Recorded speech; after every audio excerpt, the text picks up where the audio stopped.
First time that I hear that. Huh? First time that I hear the story of a patient falling asleep while you treat the The neck. the neck. Yeah. Wow. Can. Obviously, like, once I didn't go too deeply on the neck initially. So it was just more a lot of like pulls, stretches like this. Sometimes I put the oil on my fingers, go all the way down their back so they're upright on the Okay. table. I go down their back and I hook my fingers and pull all the way up to the occiput and then sort of get some action in there. So I was just really doing that. Because I just learned this technique and I was like, "Ooh, I'm gonna try this," and then, And then she yeah, slept. She slept. She said, yeah, "Well, can't do she this." slept very well. She slept very well. But don't you? But when you go into the neck, what kind of techniques are you doing? Kind of myofascial release? Are you cracking stuff? What are you doing? No, usually I don't like cracking the neck. I prefer to crack like the thoracic spine or the lumbar back. Or yeah, Okay, it's better for me. I think yeah, it relieve more stress and more pressure. Whereas I really like to just start on neck stretching. When I stretch the neck, I'm on the movement a little bit. I go for each muscles specifically, and I stretch each muscles, synchronizing the stretching with the breathing always. mm, But yeah, that's the plan. I'm always doing that. I'm always doing that, and I really like the neck. And when I'm done stretching the muscles, I then go into the deep tissue massaging. You just put your two hands at the base of the occiput, and then you stay for a little bit. You stay there for long. You just let your finger get deep in the skin of the patient. I think it's so for me. I think that's a relaxing time. The patient usually yeah, like it, so that's how I do yeah. it. What about you? How you do it? Um, so more often than not, I would treat the neck if they have a neck injury more often, or not, or tightness or something, or um, yeah. I normally would start there. Most people don't even know that their neck is tight, so I often start there. But um, either way, I will. I began testing to do without oil initially, Mm-hmm. so just with good friction, just go and find a point of resistance. So I have their head in my hand, and I will use my thumb, and I will find a point of resistance. Like say this is like in here, you know, but this is their head. So I'll find the point here, and I'll get them to breathe, and I will allow it to melt the tissue. Okay. And let's say that they have tightness going this way, and I tell them, is this the point where you feel when you turn? They say, yes. Okay, so I want you to move your head to the left while I begin to work down the tissue and Okay, just so they just allow move and you just stretch the tissue while they move. Okay.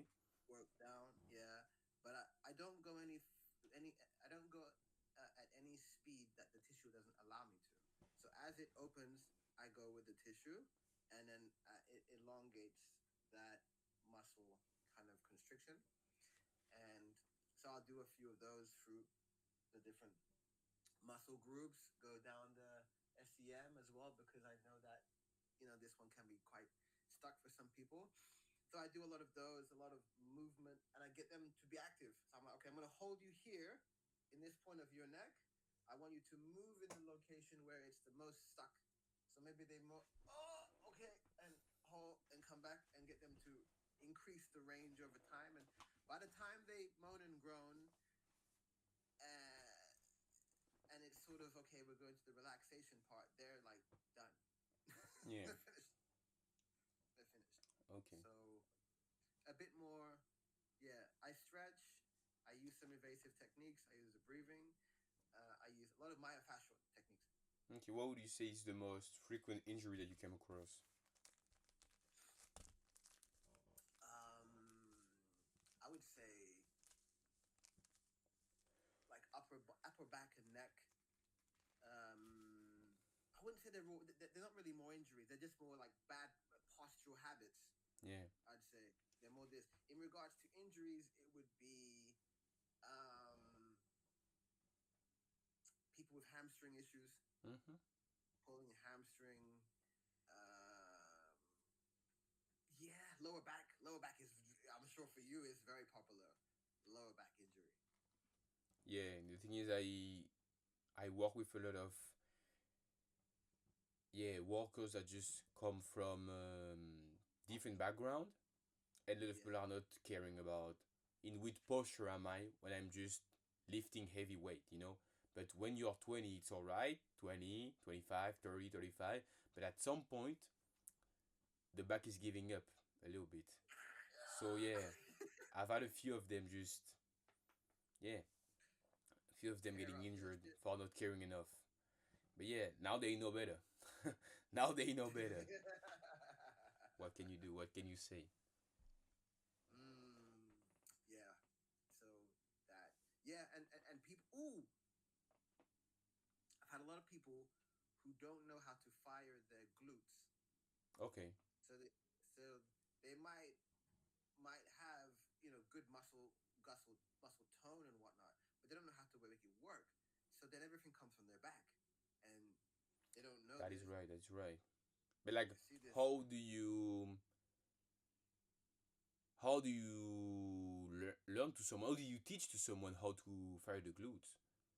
Like usually, I really think that almost everybody should get injured for you to learn how to do something properly. Yes, Yeah, it yeah, seems pretty bad, but at some point, you need to, because nobody can just stay with you the whole day and be like, okay, so that's a bad move. Yeah. There is not enough physio for you to do that. So at the end of the day, they really need the people need to learn for themselves on their own, like what is a good movement, what is a bad movement, and from there just learn and just change things, ask around them. Like it's always the same thing. I mean, you're right. It yeah. is. It's just different different location, but the same unconscious behavior. Unfortunately. And yeah, I was talking later on about no. Earlier, I was talking about the construction worker, but I also have the other case, like the 9 to 5 guy that is just staying in the office the whole day. Yeah, on the computer with the bad posture, like you've told me before. That is just Yeah, also the back is hurting. Like the neck yeah. is stiff, back is stiff, everything is bad. So what would you recommend for those guys? Like how would you avoid them to feel this way? What would you advise them? Okay, first I'll answer the first question that you mentioned about the people firing their glutes, Yeah, because that's a great point. So you can use resistance bands. I'm gonna butcher this because I haven't done this for a long time, but there's a bunch of exercises that you can do to fire the glutes. I think squats with the band, right? Because it gets you to yeah, engage yeah, and yeah, yeah. squat. That's a common one. There's many others as well. There's techniques you can I do. can give you the Any glute bridge also, which is the physio favorite. The glute bridge. physio. You can do Yes, everything that's from true. there. That's a, you know what? We'll just go with that one because that fires a lot. Yeah, glute bridges. Um, but yeah, over to the other one that you were saying. It's crazy though. People that don't activate their glutes, they don't have they're lacking a lot of power that they don't know about. It's Mm. crazy, in terms of like really driving forward. Um, but yeah, office syndrome people. Now I've had a lot of those stiff sons of guns. When I first started in 2019, which is around COVID time or 2020, it was people working from home on the corner of a desk, on the floor, in their bed, etc. So they were all crooked up, and I was learning what was going on with them, and I was figuring out about the spine and how the spine is meant to be in a certain sort of way, and a lot of people have kyphotic spine or lordosis within the spine. Obviously, pregnant women more so. But you start to see that, okay, the spine is this way. So what's the head doing over there? And you start realizing it's like, Yeah. okay, that's not the bone, that's the muscles that has now gotten to a position. And see, even you feeling a little bit sick now. Yeah, talking about that, I'm like, I'm feeling a little bit weird. My neck is. You know what? At some point, this is gonna be like like uh, a campfire story that you tell your kids. Like, yes, and he worked in an office 9 to 5. Oh no, no, please. Oh, No, yeah, did he take a break? Never. never. He was never moving. Yeah, poor dude. Oh shit. Um. Yeah. And anyway, so those people, I deal with them all the time. I mentioned, I'll tell you one I saw the other day, which was incredible. She was a physiotherapist. No, no, Mhm. she was sorry. She was a psychologist of couples, a couple psychologist. Yeah. Yeah, in Kensington, very nice part of the town. And she was about 6 foot tall, or so, or she was. And she said this is the kind of person that she didn't take her body that with much care, didn't doesn't train, just yeah, not there. So she said, yeah, I used to be 6 foot tall, and in the past 5 to 10 years, I'm now 5'7". What? Right, because she's been slowly stooping. From 6 foot tall to 5'6'7". Yeah. No, no. 5'10" to 5'7". Yeah, yeah. Five Well, ten. that's the same. That's Yeah, almost the same. yeah. Yeah. That's almost the same, but it was that five. So she was 5'10", like 20, 30 years ago or something, and then in the past few years now she's 5'7" or something. Yeah, 5'7". So she's hunched over. So I said to her, like, I looked at her desk and her seating space. She has no lumbar support, in the chair. Mhm. So I always tell people get themselves the Amazon one. You can put it over the chair. If you're a long distance driver and you have to go, put it over your chair. It's going to help you get your position. So I always tell people about that. I always explain to them about moving their thoracic spine, because I always see it as um, this is open season, right?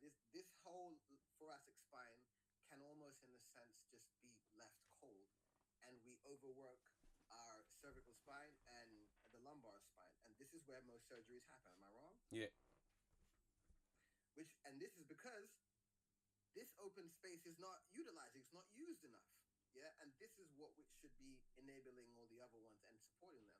So you have this sort of, so I get them to work on the mobility of their thoracic spine in order for it to take less weight off those other 2 points. If they're sat at work often, you need to work on your core. You need to be fucking moving. Literally, You you need have to to be be moving. You moving. need to be moving.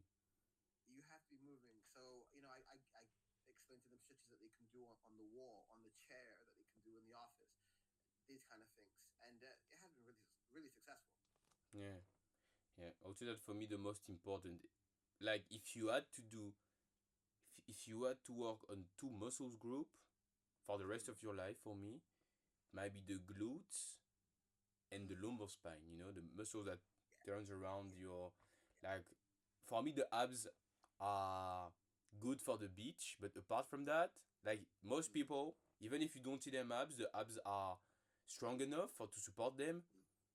But yeah, the lower back muscles are so weak usually. You know, the Mm. posture muscles. So like you said, just Mm. Yeah. work on your posture, buy Mm. a freaking lumbar pillow, Mm. and yeah, be conscious about it. You know, try to do better. Yeah. Try to get better at it. Right. Yeah, it's true. Or get them to hang. Yeah, or get them to, yeah, stretch, like, you know. Yeah. So those things, a lot of stretching is what I tell them to do. A lot of to go in the door frame and to go here, to go Y and to come in, or this other one where they put their elbows up against the wall, right, and then Mm-hmm. they kind of sink their back in. So they sink their back, so it stretches the thoracic spine and Do you want to do